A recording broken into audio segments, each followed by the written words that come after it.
peeps and creeps, and welcome to Fright Club. I'm Gav, he's Danny, and we are the Fright Club NI, and this is another episode of Monday Night Frights. And tonight we're going to be talking about one of my favourite uh, British horror films of the last sort of 10, 20 years. I think it is, anyway. We're going to be talking about Ben Wheatley's very, very intense and unsettling Kill List from 2011. Danny, you watched this the other night. You rewatched it the other night. I rewatched it today. What do you think of this film? When did you first see it, and what was your first impressions of this film? I think I seen it back when I'm not sure. It must have been shortly after it first came out because it was a film for production, and I'm sure I watched it on like one of their like movie premiere nights where they're kind of like Mm-hmm. showing it. But it was like I think it was maybe like 11 o'clock at night on Film Four. This film came on, and I was just like, "Fuck it, I'll watch this, see what it's like," and just sat there and was like, "Huh." The You did. whole time. You didn't know anything about it. You hadn't read Had anything about it. You no, didn't know. no, it was the first time I'd seen anything by Ben Wheatley. Well, I know he'd only done like this was the second film, but yeah, it was like I just remember kind of as it was going along, I was kind of like, okay, a couple of hitmen, guns for hire, and then as it started to kind of just unravel, it was just like, hold on a second, Yeah. what's going on here? And I just remember that ending, like when that ending happened, I think I just sat through the credits and was like, huh? What have I just watched? Yeah, Yeah, exactly. totally. So, and then rewatching it again yesterday night, I just, again, there was stuff like obviously stuff I remembered, but then other little details or other little things that happened throughout it where I was just like, okay. And then the whole opening, the like play fight at the start, which is very obviously then, you know, Foreshadowing. very, very big foreshadowing, Yeah. which again, watching it again last night, I was like, ah, Mm. um, but The yeah, ball dropped. yeah. Mm-hmm. Yeah, totally. It's definitely a movie you have to watch twice. Yep. 100%. I've seen it multiple times now, and it was a movie that on the first viewing completely blew me away. I actually saw it. I worked in HMV at the time. It had been out for a little while on DVD, and I remember seeing the case for it and thinking, "Oh, this looks quite interesting." Never heard of Ben Wheatley before. And then a work colleague had suggested that I watch it, and he had actually lent me his DVD copy, and I watched it. And he didn't tell me anything about it, but he did say the ending was mental. So I was kind of watching it, expecting something to happen at the end, but didn't have any idea what the hell was going to happen. Yeah. So whenever that happened, it was a real punch to the gut. Yeah.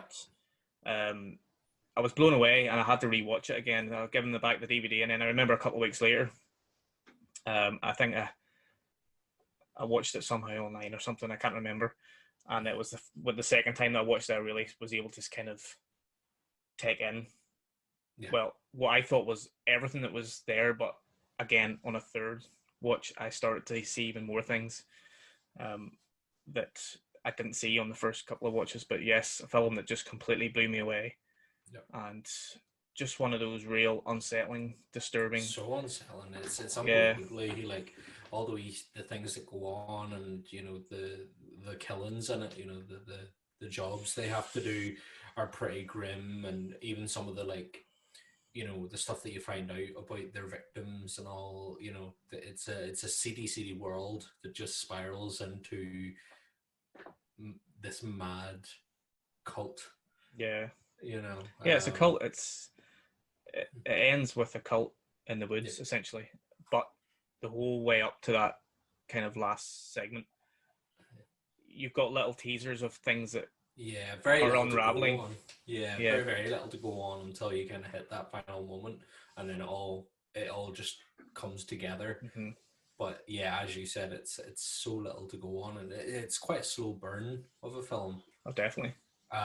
It really takes its time getting there. Yeah, It's worth 100%. it. It's It's definitely definitely worth it, and I would, for anyone who hasn't seen it that's watching this, go and watch it before you watch the remainder of this video because we're going to obviously have spoilers. But I want mm-hmm, you to watch it, and I want you to tell me your thoughts on the film. Leave the 100%. in the comments below what you thought when you first seen the film, It's and if you've definitely got not one. any theories about what might be going on, please leave them in the comments below as well. Go ahead, Danny. Oh, it's a film. It's a film ripe for theories. But it's definitely. I think it's a very Marmite film. You either love it or you hate it. I don't think there's Yeah. any. I don't think there's any middle ground for Kill List. I don't know. I feel like it's a movie that might get more appreciation down the line. Mm, In 20 years' time, it could be a film that people might study, for instance, yeah, educationally purposes. And it's just one of those films that, yeah, it is. There's a lot of different interpretations that can be made out of it, and a lot of theories. We're going to be talking a few theories today, but fantastic film, well written, well acted, well shot as well, and just a great film that really packs a punch. oh yeah, oh So yeah, written and directed by Ben Wheatley. It was co-written by Amy Jump, and I think it was a co-production with Film 4 as well. It was released in 2011. I think the budget was about $800,000, so it's quite a low budget film.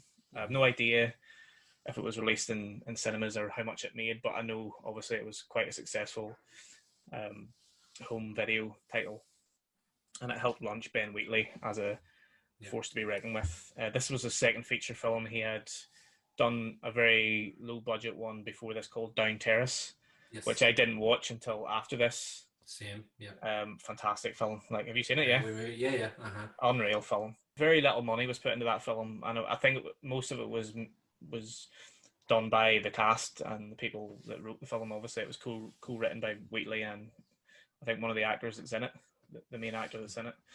But fantastic film, and Michael Smiley's in that as well, and he's got a He's in fairly everything. yeah, he's our very own Michael Smiley, but he's a He loves very them. own Michael Smiley. Yeah, he's a fantastic actor, and it's quite a small role compared to Kill This, but there's a scene in that Down Terrace where fucking hell, Matt, remember the bit with the baby? Maybe you don't remember this bit, but there's a bit where he goes into the room and he's got his baby son, his wee boy with him, Mhm. and he just looks at the guy and he's like, "Are you looking at my baby?" And it's just that second where you're just fuck. He can really turn on the kind of aggressiveness, Yeah. and Uh, just like that, and he does it in Kill List as well as the leading man Neil oh Maskell who yeah. plays Jay. It's He's very, he's it's all fantastic very as well. human. It's all very, I find with Ben Wheatley stuff, he allows people to kind of just react how they probably would react, but also Mm-hmm. be quite intense in their reactions as well. You Yeah, know, he very much leans into aggression. yeah, Um, but yeah, I mean, Michael Smiley, just on Michael Smiley again, he's so underused. I feel like I think he deserves more than he gets definitely, because man. he's a fantastic actor. I mean, I love him in Spaced, Oh, and of course. I love him in Ben Wheatley stuff. I even love. Have you ever watched the ABCs of Death? No, I haven't seen that one yet. It's on the Ben list. Yeah, Ben Wheatley directs one of the segments for that's it. right. Yeah, Michael Smiley features in that as well. So I mean, amazing. obviously these guys just seem to collab all the time. You know, it's sort of the director's go-to boy sort of thing. Yeah, You know, um, but yeah, Michael's all the performances in this film across the board are fantastic. yeah. Uh, Well, just talking about the whole director cast thing. This script, it was written with the cast in mind. because that comes up in the credits then. Yeah.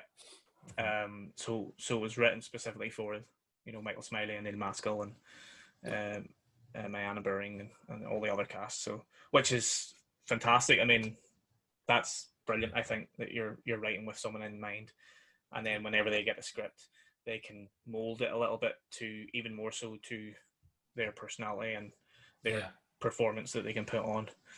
But I was reading a thing just briefly before we came on here about Wheatley speaking about the film, and he said that the film was very much inspired by his own anxieties and a recurring nightmare that he had when he was okay. younger, where he was running through a tunnel and he couldn't get out of this tunnel. And the Uh, whole sort of cult in the woods thing was also a recurring nightmare that he had when he was a child, and it was something that he just kept having. Kept having these dreams, and it kept coming up. So when he was writing this film, and he says he never set out to write a horror film, but he wanted to write something that was scary and that horrified people, not just for the purpose of horrifying people, but he wanted to write something that was real, yeah, and he wanted to relay the message that real life is scary. And there's a lot of scary stuff in this, even before you get to the cult thing at the end. yeah. But So the plot essentially is about two friends, Jay and Gal, who's played by Neil Maskell and Michael Smiley. They're ex-soldiers. They're now hitmen, I suppose is the best word to say, isn't it? Yeah. They're Yep. Hmm. guns for Guns for hire. hire. Guns Yeah. for hire, we'll say.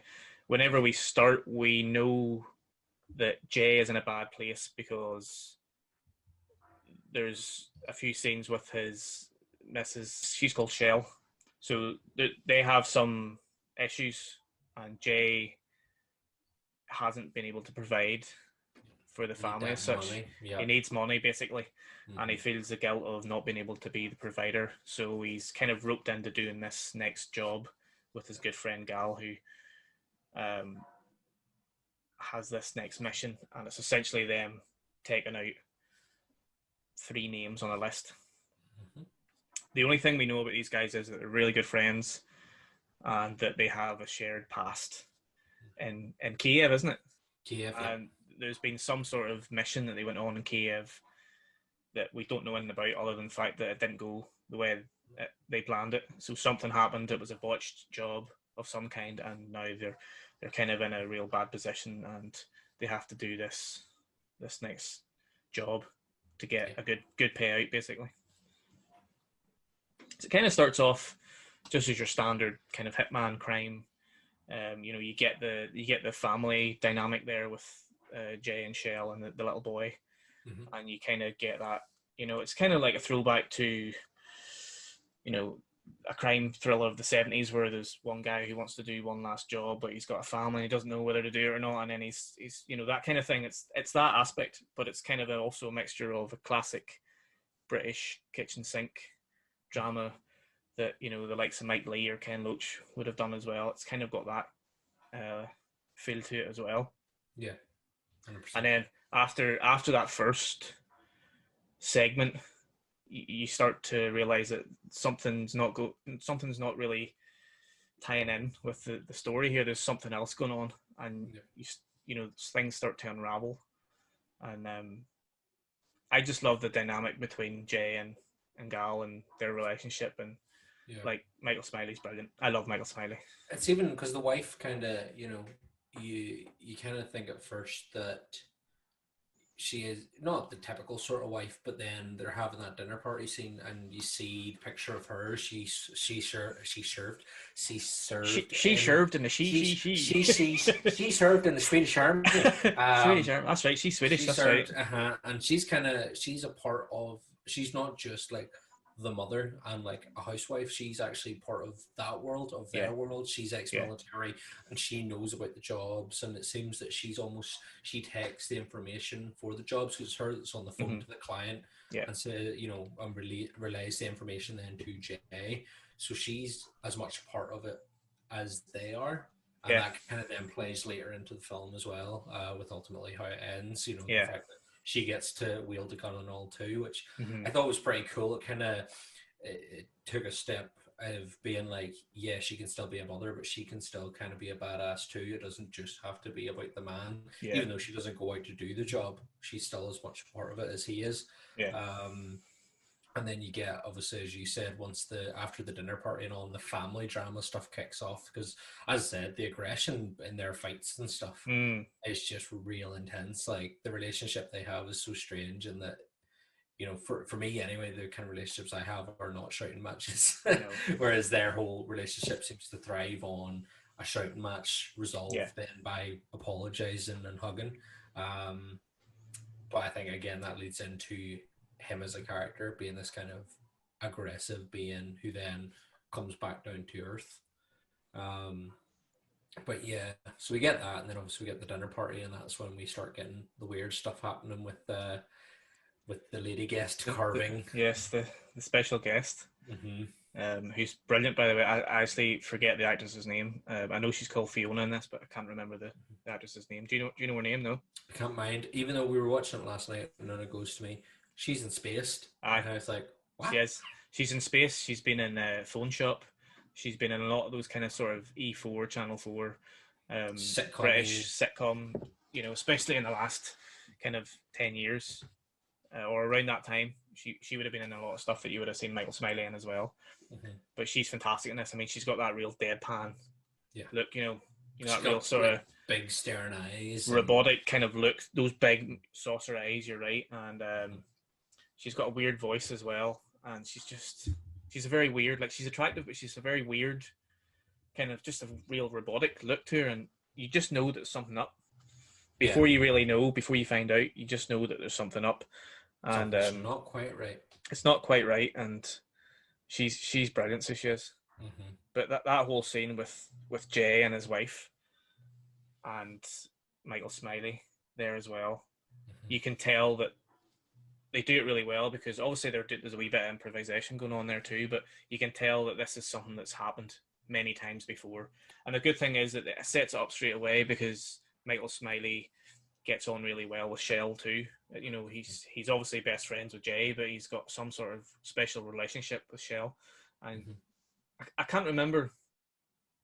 There's a wee bit of a red herring there, isn't there, where maybe there might be something going on between those two, or I know later on that plays into the story when he becomes really paranoid. But yeah, we got the impression, because Una sort of said to me, "Is Michael Smiley cheating, or is his wife cheating with Michael Smiley?" And I was like, "Right, okay, there's an interesting take." Yeah, because there's then the fight later on with Jay and Gal, where they're sort of having an argument about, you know, whose friend are you anyway, sort of thing, and who wears the trousers and all. So you get those kind of weird dynamics, and you know, who's really sort of playing with who here, and who's mates with who, and all that there sort of stuff going on. But yeah, Shell's character is she's just a strange one, I think. But I love when after they've been the night, and Jay goes round to see Max Smiley, and he's like, "Oh, I got a Dear John letter taped to my cock." It's like, oh. I know. It's just, I was like, always, he's like, "Oh, I must have been a bad boy last night." It's the way he says it as well. Like, obviously, you know, like we know because we're from here. Like, it's just his little mannerisms and all. It just doesn't feel like he's doing any acting at all. And I don't mean that in a bad, derogatory way. Like, he's obviously a fantastic actor, but it just feels like he's just a normal guy, just in that moment. You know, acting in front of you. The stuff he comes out with, and even, you know, you were saying about it seems like this is something that he's used to seeing when the couple are fighting. It's the bit where he lifts the son up and takes him up to bed, and he's just chatting, and he's like, you know, it's like when you fall out with your friends in the playground, but then you make up again. Well, that's why mummies and daddies are together, because they're best friends. But he's the way he's just chatting to him and stuff, and you're like, no, he knows the crack, he knows what's going on here. But I can't remember. There's something he says to the wee boy, and I was just like, that's such a Northern Irishism. There's something when they're walking in the bedroom, he says something, I can't quite remember what it is. But it's definitely something like your dad or something would say to you. He's so fucking good. Like, I love the guy. He's such a great actor. And, I love him in what's the Friendly Fire. Free Fire. Yeah. I love him in that. The only one I'm trying to think what one I haven't seen High Rise, and I've not seen A Field in England. They're the two. Have you not seen A Field in England? No, I still need to see it. I haven't seen it yet. Oh wow! I thought you'd seen it, man. It's fucking, it's unreal. Like, The Field in England is fantastic. Like, it's a real trip. You know, it's just I've heard good beautiful, things. Beautiful film. I love Laurie Rose, the cinematographer, who's worked with Ben Wheatley pretty much since the start. I don't know if he's done his last couple of things, but he worked with him for his first few movies, and like Field in England, stunning movie, black and white, shot in its field. Michael Smiley, amazing. Reese Shearsmith, amazing. Yeah, love that movie. Love it. I'll get on it. Love it to bits. I actually wanted to screen that. Remember, long before the Fright Club NI started, we were talking about doing some sort of film festival at our local theatre, and that's kind of how the Fright Club NI eventually was formed, through those talks. But probably a year, maybe even a year and a half to 2 years before the Fright Club NI started, we talked about doing a film festival. And I only wanted to do it really because I wanted to do something with Ben Wheatley. I wanted to get him over. I wanted to get Michael Smiley up. I wanted to try to either screen Kill List or something. But A Field in England, I really wanted to screen A Field in England. So yeah, we can still someday. We can still do it someday, hopefully. we'll get those guys over and we'll screen it and we'll have a full audience whenever all this virus shit is pissed off. But yeah, we were talking about Smiley, and he's definitely seen the arguments before. He's definitely brought Sam, the little boy, to bed before during an argument, and he's like the uncle, I suppose, to this kid. Yeah. And but yeah, I thought it was interesting because they never fully, they sort of dangle the carrot out saying, is he having an affair with a wife? Is he not? I don't think he was. I think it was very, very subtle, and I think it was only through Jay's paranoia, which gets worse and worse as the film progresses, because the job that he's doing starts going fucking mad. Mad shit starts happening. It starts playing with his mind even more so than with Gal's mind. And so basically, the job they get, it's three names on a list. They speak to the client, hires them to do this job, and they have to just take out these three guys, and it's going to be a big payday for them. But originally with Fiona, she carves something, isn't it? She carves the symbol into the back of the mirror, and it's kind of just like, you're like, right, okay, fair enough, weirdo.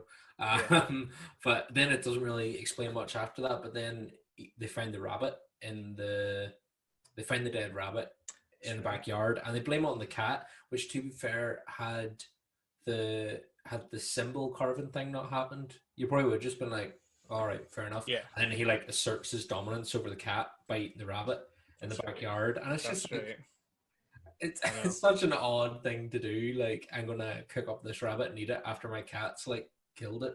I know. It seems dirty to me. Like, I know people eat rabbit and stuff, and fair enough, but after your pet has killed it, and I know. But yeah, so that there was kind of weird. But again, there's so little to go on, and then it kind of, once the kills start happening, that's when it all starts to really unravel and come out. It's the bit. We'll get into it. We'll take it step by step. Yeah, so I'm jumping ahead of myself. We've got the carving, so we know there's something going on. It's kind of cultish. It's kind of weird religious maybe connotations to it. We're not really sure yet. But doesn't she also take a tissue soaked in blood or something? Yeah. He cuts himself, doesn't she? And he cuts that. He's earlier in the film, he's shaving in the morning, and Sam comes in and pushes him, and he nicks himself, and then he's like dabbing the blood away, and she takes then that bloody, which you would throw something like that in the bin. Why has he just left it sitting by the sink? Dirty bastard. I know. Dirty bastard. Another dirty bastard. I know. Fucking throw your dirty rags in the bin, you dirty bastard. Exactly. There's bound to be a bathroom bin. He's a busy man. He's got all this stress going on. He's going to kill people. He's stressed out. He can't provide for his wife and his child. He's got shit going on, man. Bloody tissues everywhere. Nah. Give the man a break. No matter how stressed you are, you got to bin those blood tissues. I know. That's how you spread COVID. I know. Dirty fucking virus spreader. So we know there's something weird going on initially, and then they start going through the mission, and they start taking the guys out. And the first guy they take out is the priest, isn't it? The priest, yep. Which is weird because no real explanation for the priest. No real reason why they kill him. There's not, but you don't really, at this point, this is what I love about this movie. It doesn't really explain everything. It doesn't explain itself at all. It doesn't have to, because I think it kind of, like, with the librarian, I think the reason for killing the librarian is pretty straightforward, and I think it links to the priest, but again, there's no definite, like, answer. We can only assume that the priest is linked to the librarian, they're all linked to each other. At the end, you put two and two together and realize, that they're all part of something. But the priest, that you're just thinking, right, he's obviously done bad shit. Somebody's taking a hit out on him, and they need to kill him. But initially, you sort of think, right, a priest, he's supposed to be, nice. I mean, we know ourselves that we're from Ireland, so we know that all the shit that's happened over here with priests, not just here but all around the world. Priests, they're different kind of dirty. They are indeed. Not all priests, by the way, not them all. No. Just small. Not fire them all with the one brush. Just small selection of them. But obviously, somebody's taking a hit out. They kill him. They whack him. They get him gone. But and then they get when they obviously, he's like, oh, I'm gonna turn around, and he's like, yeah. And he's saying like thank you and all to him, and you're just kind of, and he says to Gail after, he's like, don't you think that's a bit weird? And he's like, oh, well, sure, he's a priest. He's probably made his peace already. Aye. So that's See, fine. But this is what the clever thing is. I love that the priest was first, because that whole thank you thing, you just, that's exactly what you think of. You think, okay, he's saying thank you to either him, or he's thanking the Lord. He's thinking, he's made his peace. He knows that this is his time, and so it works. It works well with the priest, because you kind of just think, okay, he's just saying thank you because he knows that he's gone. Yeah. And there's that whole sort of religious kind of forgiveness thing, and you don't need to know what the priest has done.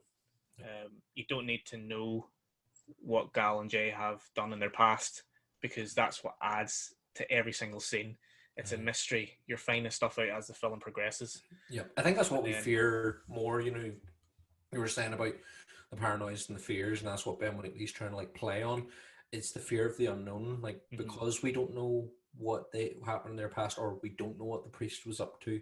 Yeah. Then we are a bit more kind of like, well, that's what disturbs us more. I think is the fact that we don't know. Yeah, and you're constantly, as the film progresses, you're constantly asking questions. Why has he done that? What are they referring to? What's their relationship? How do they know each other? Why do they know each other? What have they done for each other? And even when you get to the killing things, you're saying, why are they killing the priest? Who's the client? What's the whole situation here? And it does start to unravel a little bit after the librarian's killing. Yeah. Because there's more things happen with the librarian. Yeah. Because obviously you get the whole sort of porn aspect of it there, and then that's when Jay starts fucking losing it, isn't it? That's when he really starts losing it. He's terrifying. Like, Neil Maskell's fucking amazing in this role, and he's genuinely terrifying. Like, he reminds me of that sort of guy you'd see around your hometown that you kind of don't want to look at. He's fine, he looks grand, but if you look at him the wrong way, he'd just tear your fucking head off. Like, he would tear your head off. He just sort of reminds you of that kind of ticking time bomb. That's what it is. He's a ticking time bomb.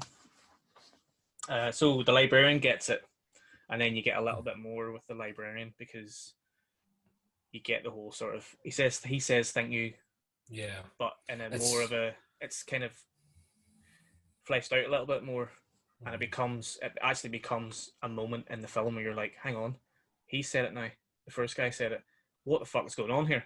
Yeah. How are these people connected, and why they keep saying thank you? No, it's that whole bit. I think that bit's kind of really disturbing, because it doesn't explicitly show you, but the porn they find is obviously child porn, because you can hear children screaming and crying, and that, to me, I was like, that's fucked. And obviously the way they react to it as well shows how horrified they are by it, which when they go to kill the librarian, then it comes out in that aggression, because they want to because he's done horrible things to these children, they want to be horrible to him, because as exactly. a justification, as you would, if you were in that position, you would have no sympathy for them. You would, and you would try to be as violent as possible. I think they're obviously they know about violence. They've done it their whole lives. They've been doing it for a while anyway. Yeah, and they're very, very violent. And then they make the decision to go to the place where all the stuff's happening, and this producer, I suppose, the pornography producer, or whoever's doing it, he's not even on the list. No. But they kill him. They go and take him out as well, because the anger is built up, and it's the whole thing's starting to spiral out of control, and you can see it in Jay more so than Gal, but Jay's just starting to lose his mind here. He's starting to lose control of things. Because Gal isn't immediately on board with it, because when they go to kill, the first kill is the priest, and Jay immediately goes, yeah, I'll do it. There's a bit more kind of hesitation with Gal, obviously being that his character, it's kind of obvious that his character is from like a Catholic background, because of how he gets on. Even at the start, when he's at the dinner scene, yes, he's having banter about praying at dinner, but at the same time, you're still like, well, he grew up with that, he grew up in that, so you kind of do see a bit more of a religious reluctance to his character, very subtle, but it's there. So obviously when they go to kill the priest, he's the one that kind of takes a moment to step back, whereas Jay straight away is like, nope, this is what we've been paid to do. I'm gonna do it. And it allows his character there to just completely lose himself. I think it sets the film up really well from that moment on, because Jay steps forward so quickly. You immediately know the difference between the two characters. Jay's the main guy. It's all going to be about Jay from now on. It's all about his paranoia, his downfall, and his the loss of control. And he kind of, from that moment, he kind of just spirals out of control the whole way to the end of the film, till the climax of the film. But yeah, I want to just mention the scene between, which we briefly mentioned there, the fight scene between the two. What a scene, man! When he hits him with a cup, that had me like. It's so. And then, go ahead. Just the way because obviously they like play fight early on in the film. All these fights are kind of preempted, foreshadowed earlier in the film. So obviously we get like the drunk play fighting to then this fight. But again, it seems like something that's happened before with them. 100%. You can tell these guys have went out for beers and they've punched each other a few times, but then they've stitched each other up. You know what I mean? They're the kind of guys that they are quite laddish, and whenever they have, especially Jay, because he's kind of like a Cockney Londoner, but whenever they have that fight, it's just brilliant. And then straight after it, they're sitting having a drink together, aren't they? They're just chilling out and having a cup of tea or coffee or whatever, and it's just kind of that sort of juxtaposition between them almost killing each other and smashing the cup over the head. It doesn't even smash. No, sure, it doesn't smash it. Like it's like a loud thud.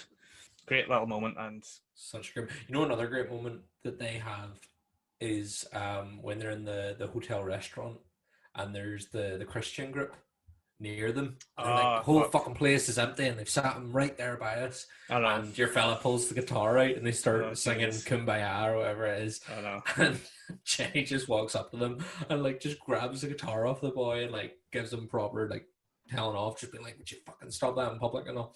And then Michael Smiley's just like, I apologize for my friend. And when you're speaking to the big man upstairs, put the good word in for us. I know. Was it double oranges all round for me? From me. Again, a little, circle round to probably his Catholic upbringing, where it's like, you can do whatever you want, but you always have to ask for that forgiveness. That's it. Bless yourself afterwards and say, "Oh, no harm done." At the end of the day, that type of thing. No, he does. Michael Smiley throws a few of them up every so often. You see him. Does. Do as we cross himself. So we get to the librarian, then we get on to they go and kill the other guy, and it's pretty tough. Like it is hard to watch some of that stuff. It's brutal, very unsympathetic. Yep. The bit that gets me is the dog. Just don't be whacking the dogs. Oh, I know. You feel the same. Anybody watching this knows we hate all that shit, but You know what? It's a film. Death to the humans. 100%. A film could have like 20 deaths in it, and if they're all people, I'm like, sweet, one dog death. No. It hurts you for months afterwards, and you're still thinking about it. Man, it's just completely moving away from Kill List for a second. I Am Legend. That film's dog death is. Aye. I just remember sitting in the cinema and watching that and just being like. I seriously, I can't do animal deaths in films. Like it's real, especially dogs, especially loyal dogs that you've seen a lot of in the film, and then not harm at all. Marley. I know, it's just like, oh man, it's the worst. It's the fucking worst. Stop killing dogs in horror films or any films. Stop killing animals. Even Cujo, like we know he had rabies, but it wasn't his fault. It wasn't his fault. It was the bats. It was the coronavirus bat. Coronavirus bat. It wasn't even rabies. He had corona the whole time. I know. Fucking Rona. Then is the politician, the politician guy, and that's kind of towards the end of the film when things start really kind of escalating, and you're hitting near the end sequence of the film. You're thinking, what the hell something's going to happen here? Something mad is going to happen here. At this point, when I first watched it, I knew that something was going to happen at the end because my friend had said the ending was mad.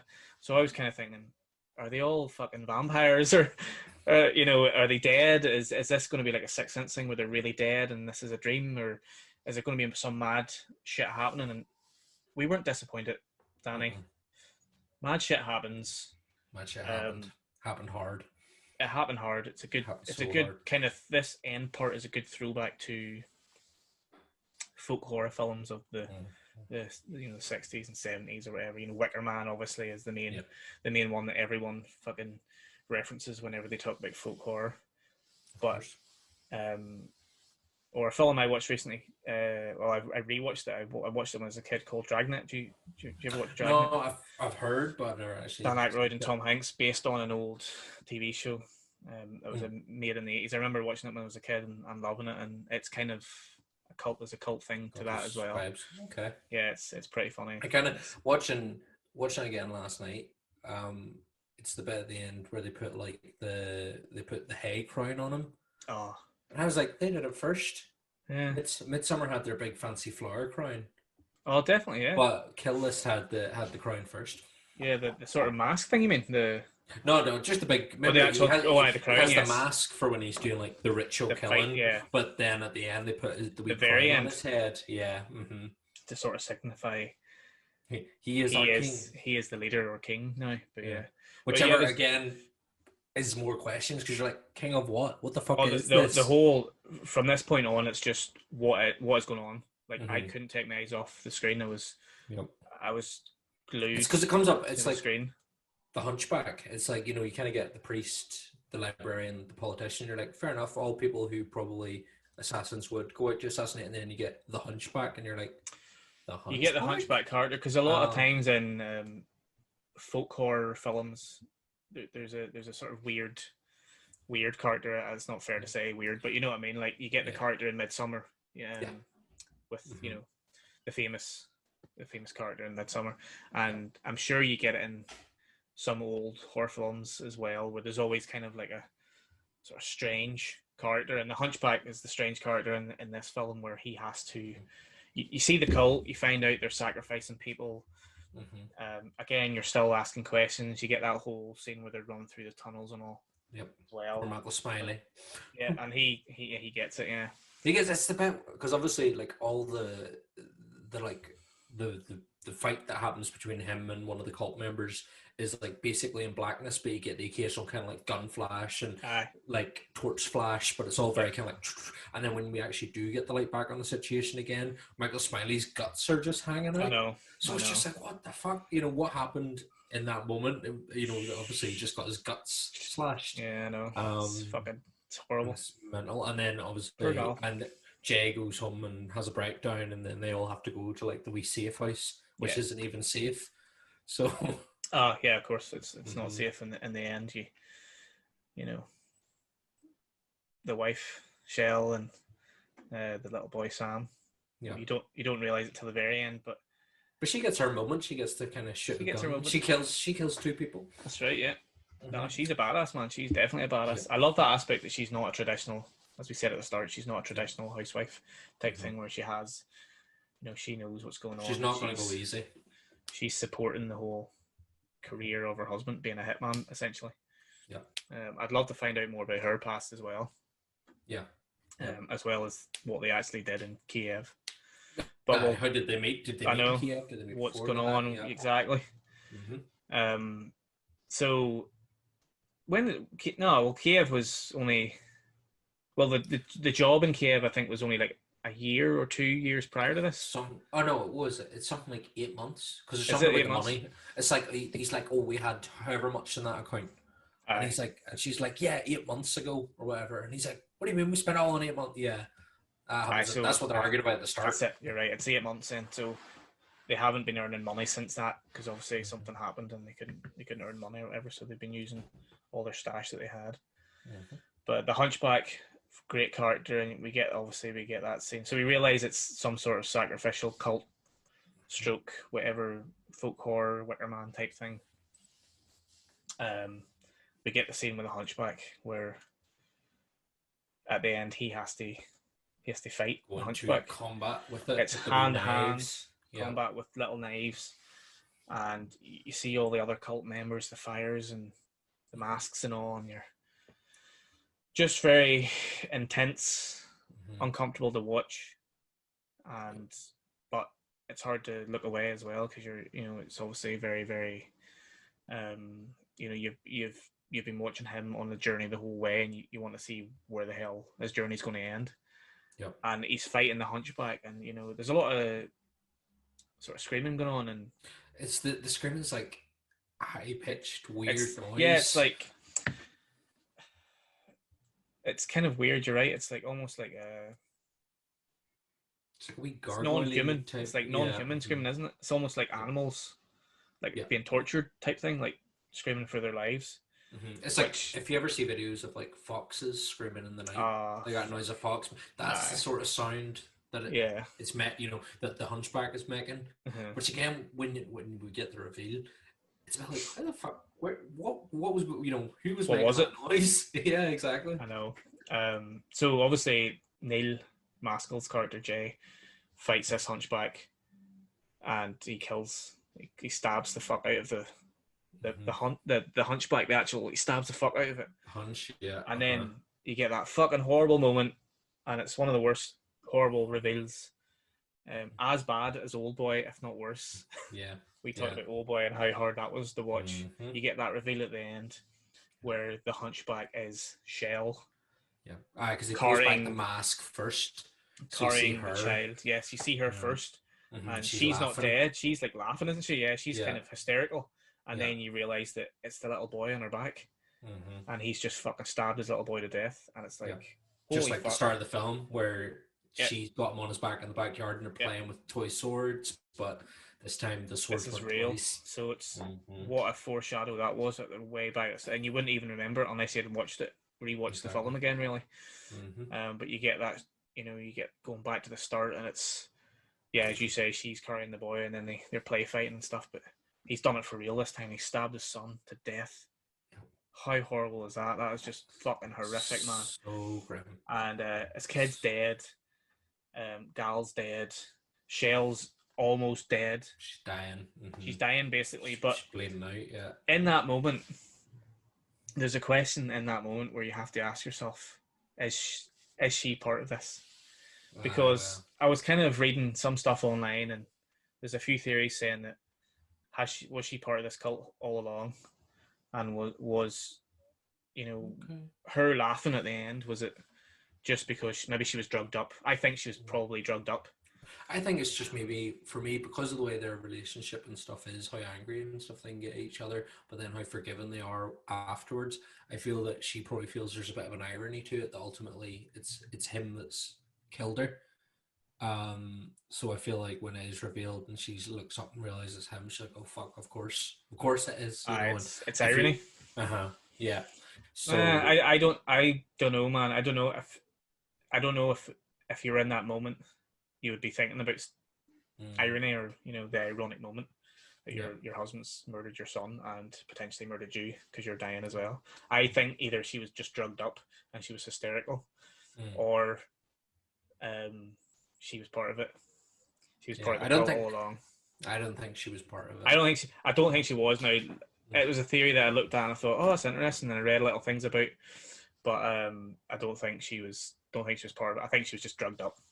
I don't think they would have done the scene where the people break into the house and she shoots them if she was a part of it. I feel like that would have made that scene redundant.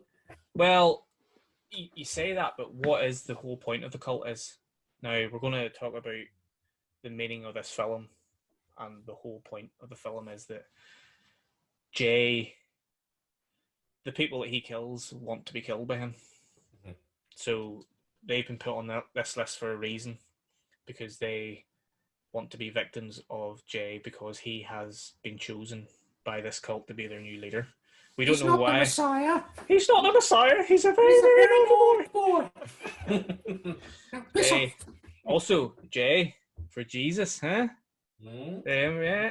Ooh, and we got that Catholicism link with our boy Michael. Think about it. And also, I was thinking about this. Shell was his protective shell, but now that she's dead, he's got no protection, and he has been welcomed in by the cult as their leader, whether he likes it or not. But kind of at the end, he doesn't really put up much of a fight at the end. He sort of he just almost gives accepts in it. as they crown him. Yeah, but there's that moment because when it reveals obviously that it's his wife and his son lying dead on the ground, the frame actually freezes for a moment, like the kind of the ball dropping moment. Yeah. The freezes and then it starts again as they place the crown on his head, and he's just, again, the way he reacts is basically how you react the first time you watch it. You're just sitting there like, yeah, huh? I know, like, oh my god. But so yeah, the freeze frame is a little bit more important than you might think, because I think that's to signify that old Jay's gone and new Jay's about to start. Because I think the whole point of this was that he has been chosen from the start of the film. Yeah. I don't know if he was chosen by Fiona at that moment where she marked the family or marked him, or whether he was chosen before that, and preempted. She sort of confirmed it, which I feel a little bit maybe that is what's happened. But he's been marked by Fiona because she turns up at the end as well, and basically this has been a whole plan by the cult to lure him in to murder these victims who want to be murdered by him, except for the guy that they murdered who wasn't on the list. But they killed the priest. He said thank you. He killed the librarian. He said thank you in an even more extended way. And then there's something that he says to Gal as they're leaving. He's like, you don't know him, or you don't know who he is yet, or you don't know what's going on here, or something like that. I can't remember the exact words. I think it is that he says you don't know who he is or who he's going to become or something like that. And they kind of just look at him and go, what the fuck? Obviously he's in that moment he's losing his mind anyway because he's going to be dead or he's dead. But that's an interesting callback. Whenever the film's over, you go back and go, hang on. That's because Jay has been chosen as their leader. He is the leader. And in a way, they're honoured by their own death at the hands of him. At his hand, yeah. Brilliant film. Still, after a few watches, I'll still be thinking about it, as we're talking about it now, we're thinking, what happened? Why did this happen? Is this a theory? Is that a theory? It's just interesting. I didn't realise the whole shell could be in on it theory until I was looking up a few before we did this, but as I said, I don't believe that she was part of it. No, I don't get the impression that she was. No, but definitely, obviously, Fiona is part of the cult because she turns up at the end. 100%. And Jay has been chosen as the new leader of their cult, and then it just ends, and you don't get an explanation. And it's kind of one of those films. It's just there's obviously a start and a middle and an end to the film, but it's just a small part of his whole kind of it story. Leaves you asking loads of questions about what's the deal with this cult, what's Jay gonna do, it leaves you asking more, wanting maybe a bit more. I don't know that it needs a sequel, but it definitely makes me want, like, if a book came out, I'd read it. Yeah. No, I'd love to see more about their lives before this or their lives after this, or but I don't feel like we need it. No. And I think it would hurt the film if you explained too much of before or after. You don't need to know what happens to Jay after, because that's not what the film's about. The film's about what happens until he's crowned their new leader. Until he is the chosen one. He is the chosen one with his little crown. With his wee straw crown. His wee straw hat. Wurzel Gummidge. He's Wurzel Gummidge. That's it. It's the cult of Wurzel Gummidge. I know. The cult, man. Fucking brilliant movie. So good. So good. So good. Love it. Probably, I think, Wheatley's best movie. I love all his movies. Like, I love Down Terrace. Love Sightseers. Sightseers, yeah. Sightseers is great. I love Sightseers. Sightseers is great. I think Sightseers might be my favourite. Really? Wow. Yeah, it's just in that moment where you said, I was like, of course, fuck, he did Sightseers as well. Yeah. I really enjoyed Sightseers. Really enjoyed Free Fire. Sightseers is obviously more of a comedy. Yes, it's dark humour, but it's funny. I do love me some dark humours. I love I love me some Alice Lowe. She's great. And Free I need to Fire, see brilliant.